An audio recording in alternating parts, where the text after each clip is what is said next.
말씀 느헤미야 13장 15절에서 31절입니다.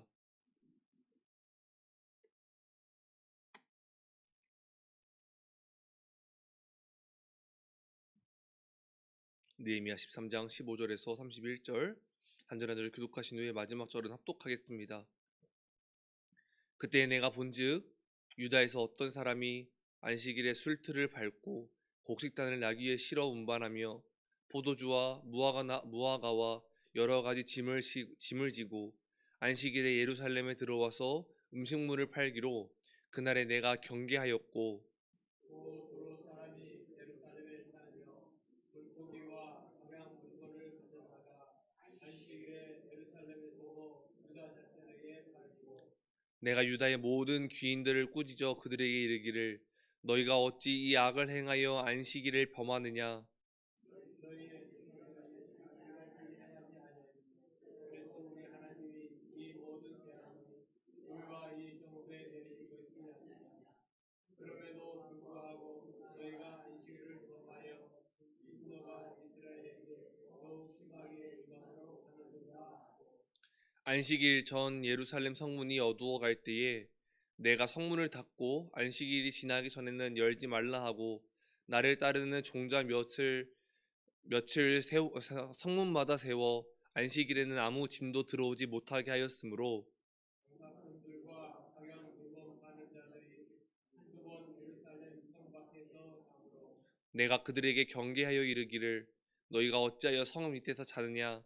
다시 이같이 하면 내가 잡으리라 하였더니 그 후부터는 안식일에 그들이 다시 오지 아니하였느니라.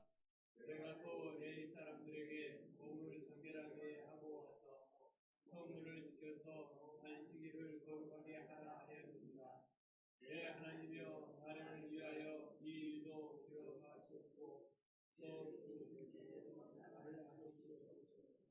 그때 내가 본즉 유다 사람이 아스돗과 암몬과 모압 여인을 맞아 아내로 삼았는데 그들의 자녀가 아스돗 방언을 절반쯤 하여도 유다 방언은 못하니 내가 그들을 책망하고 저주하며 그들 중 몇 사람을 때리고 그들의 머리털을 뽑고 이르되 너희는 너희 딸들을 그들의 아들들에게 주지 말고 너희 아들들이나 너희를 위하여 그들의 딸을 데려오지 아니하겠다고 하나님을 가리켜 맹세하라 하고 또 이르기를 옛적에 이스라엘 왕 솔로몬이 이 일로 범죄하지 아니하였느냐. 그는 많은 나라 중에 이길 왕이 없이 하나님을 사랑하는 자라. 하나님이 그를 왕으로 삼아 온 이스라엘을 다스리게 하였으나 이방 여인이 그를 범죄하게 하였나니 너희가 이방 여인을 아내로 맞아 이 모든 큰 악을 행하여 우리 하나님께 범죄하는 것을 우리가 어찌 용납하겠느냐.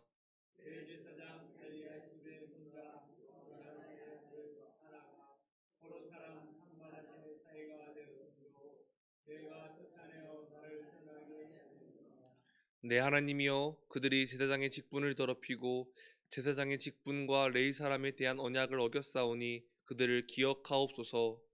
내가 이와 같이 그들에게 이방 사람을 떠나게 하여 그들을 깨끗하게 하고 또 제사장과 레위 사람의 자녀를 세워 각각 자기 이름 이르게 하고 또 정한 기한에 나무와 처음 익은 것을 드리게 하였사오니 내 하나님이여 나를 기억하사 복을 주옵소서. 아멘.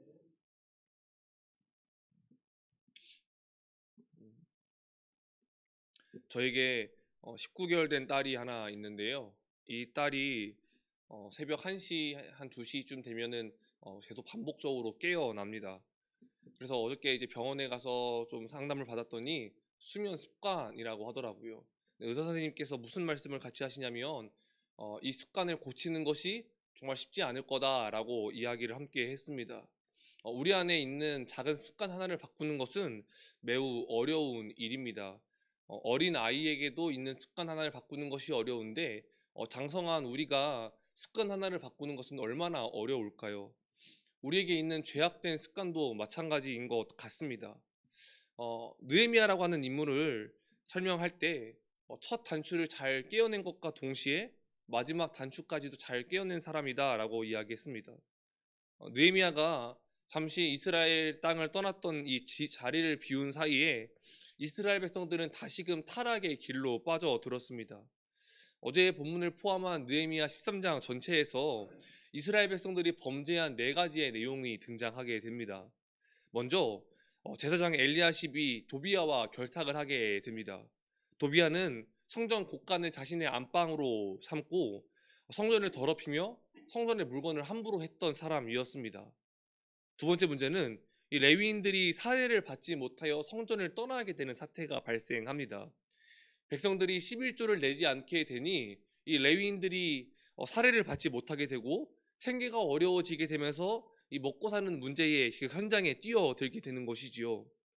여기까지가 어제 14절까지 이 본문에 나타났던 문제점이었습니다.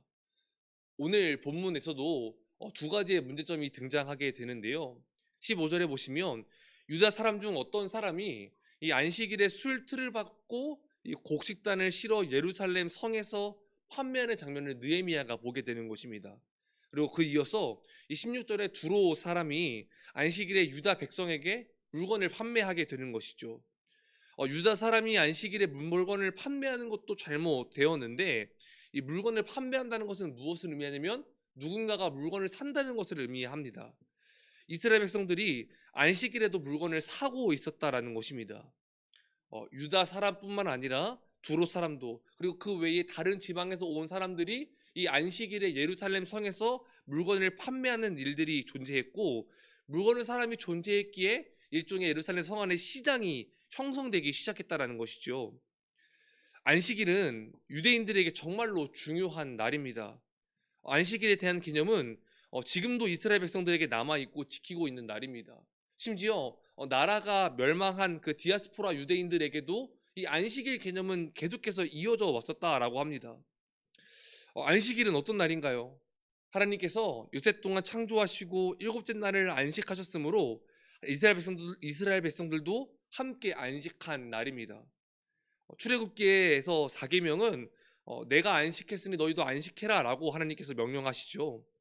또 신명기에 나타난 이 10계명에서는 안식일을 지켜야 되는 이유가 하나님께서 이스라엘 백성들을 출애굽시켰기 때문이다 라고 합니다. 안식일이 얼마나 중요한 계명인지에 대해서 우리가 전부를 이야기할 수는 없겠으나 10계명의 말씀을 통한 안식일의 규례는 이스라엘 백성들이 하나님을 섬기는 태도와 자세가 어떠해야 한지를 보여줍니다. 즉 이스라엘 백성들이 하나님을 주인으로 모실 때에 이 안식일 규례를 자연적으로 지켜야 한다는 것이죠. 우리의 주인이 하나님이시라면 우리를 이끈 이스라엘 백성들을 이끈 주인이 하나님이시라면 자연스럽게 이 안식일을 지켜야 한다는 것입니다. 성전 중심 공동체이자 하나님의 백성인 이스라엘 백성들이 안식일을 지키지 않는다는 것은 결국 무엇을 의미하냐면 하나님을 주인으로 모시지 않겠다라는 선언과 마찬가지입니다. 마지막 네 번째 문제는 이스라엘 백성들이 이방 여인과 결혼하게 되며 이스라엘 백성들의 그 민족의 정체성이 흔들리게 되었습니다. 심지어 제사장의 손자인 이 하나까지 이방의 사위로 들어가게 되는 상황을 보게 되며 사태가 얼마나 심각한지를 보여줍니다. 이러한 네 가지 문제를 보며 이스라엘 백성들의 타락에는 일정한 흐름이 있음을 보게 됩니다. 먼저 성전이 더럽혀지고 성전을 섬기는 자들이 무너지게 되며 그리고 이스라엘 백성들의 삶이 함께 무너지게 되는 것이지요.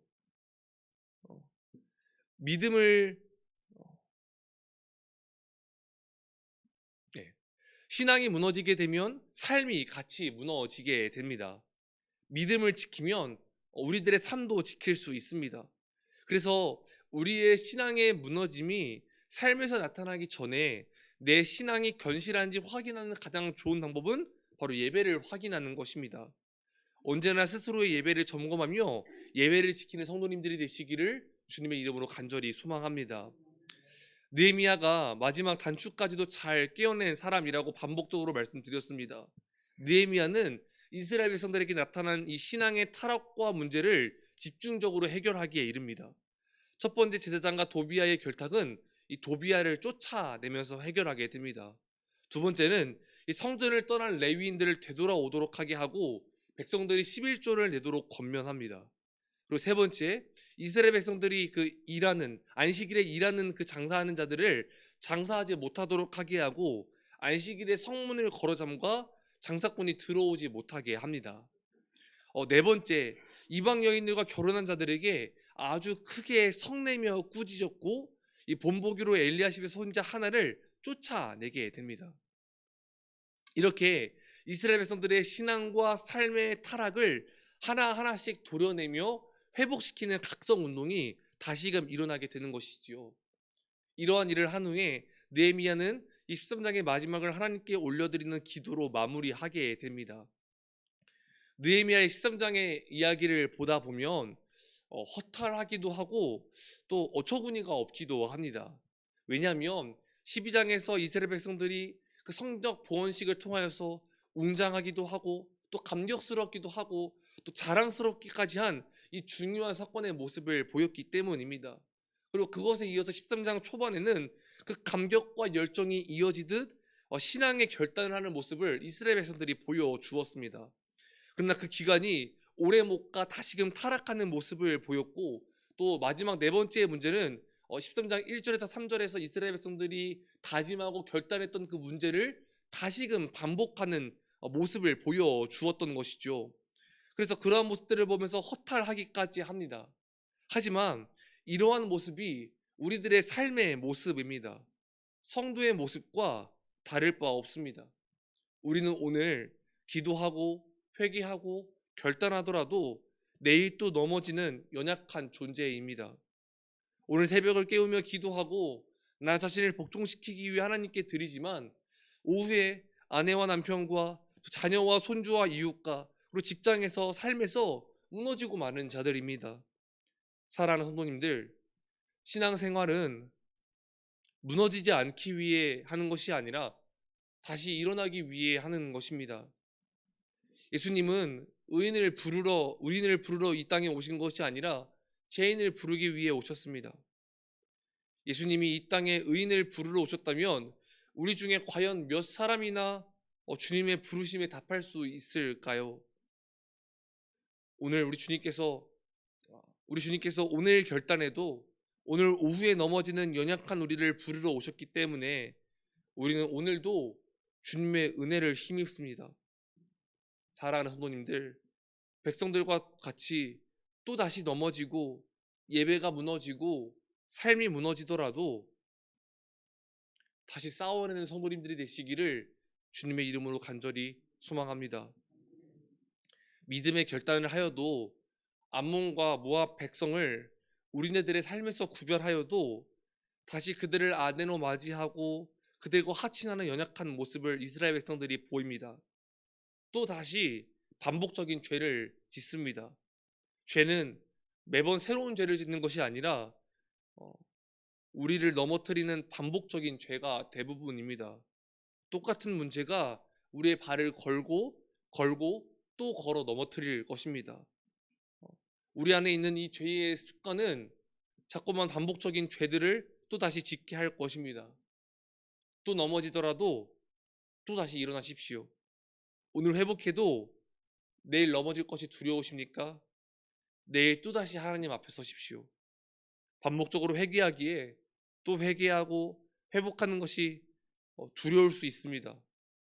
그러나 무너질 것을 걱정한다면 이미 마귀에게 생각으로 지고 있다는 것을 인지하십시오. 내 생각이 아닐 수 있습니다. 벌써부터 무너질 걱정, 반복된 죄로 인하여 넘어질 걱정이 가득하다면 그것은 어쩌면 내 생각이 아니라 마귀가 주는 생각일 수도 있습니다.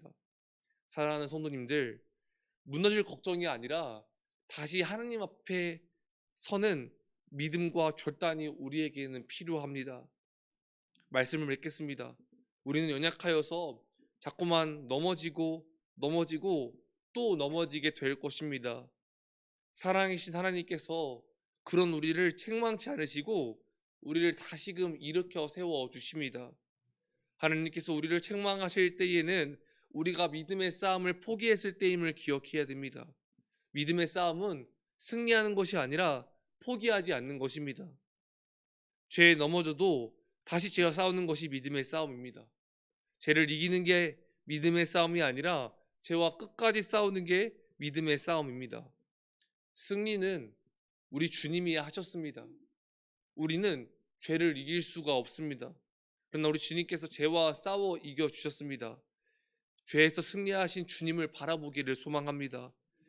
끝까지 그 믿음의 싸움을 해 나갈 때에 우리는 또다시 넘어지고 좌절하게 되겠지만 주님께서 우리를 승리로 이끌어 나가 주실 것입니다.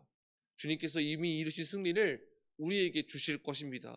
그것이 믿음의 싸움의 결론입니다. 그렇게 이 땅에서 또다시 넘어지고 좌절하더라도 끝까지 포기하지 않고 주님을 붙들고 나아갈 때 우리 주님이 주신 그 승리를 우리에게 허락하여 주실 것입니다. 바로 그것을 바라보며 끝까지 믿음의 싸움을 해나가는 믿음의 성도님들이 되시기를 주님의 이름으로 간절히 소망하고 축복합니다. 기도하겠습니다. 거룩하고 자비하신 하나님 아버지 은혜를 감사드립니다. 하나님, 이스라엘 백성들이 믿음의 결단과 다짐을 하였음에도 또다시 타락하고 또다시 무너진 삶의 모습을 보입니다. 하나님, 이 연약함 가운데서도 다시 한 번 더 각성하며 하나님 앞에 결단하는 이스라엘 백성들의 모습과 느헤미야의 모습을 보며 아버지 하나님, 우리들의 삶 속에서 반복적인 죄와 믿음의 결단과 다짐을 하여도 또다시 넘어지는 그 연약한 문제들을 아버지 이 시간 주님께 드리게 하여 주시옵소서. 하나님, 오늘 결단하여도 오늘 주님 앞에 서더라도 또다시 넘어지는 연약한 모습을 우리가 보이지만 아버지, 우리가 믿음의 싸움을 포기하지 않고 끝까지 달려나가기를 소망합니다. 하나님, 우리에게 다시 한 번 더 주님께 나아갈 힘과 믿음을 더하여 주시옵소서. 아버지, 이 새벽의 시간 주님 앞에 서기를 소망합니다. 주님의 얼굴 구하며 나아갈 때에 아버지, 우리에게 믿음을 더하여 주옵시고 하나님, 은혜를 더하여 주셔서 아버지, 오늘 하루를 살아갈 힘과 능력과 지혜를 더하여 주시옵소서. 감사드리며 거룩하신 우리 구주 예수 그리스도의 이름으로 기도 올려드립니다. 아멘. 주기도문의 예배를 마치겠습니다. 하늘에 계신 우리 아버지여, 이름이 거룩히 여김을 받으시오며 없으며 뜻이 하늘에서 이루어진 것 같이 땅에서도 이루어지이다. 오늘날 우리에게 일용할 양식을 주옵시고 우리가 우리에게 죄 지은 자를 사하여 준 것 같이 우리 죄를 사하여 주옵시고 우리를 시험에 들게 하지 마옵시고 다만 악에서 구하옵소서. 대개 권세와 영광이 아버지께 영원히 있사옵나이다. 아멘. 말씀을 통한 은혜와 또 각자의 기도의 제목을 놓고 이 시간 함께 기도하며 나아가겠습니다.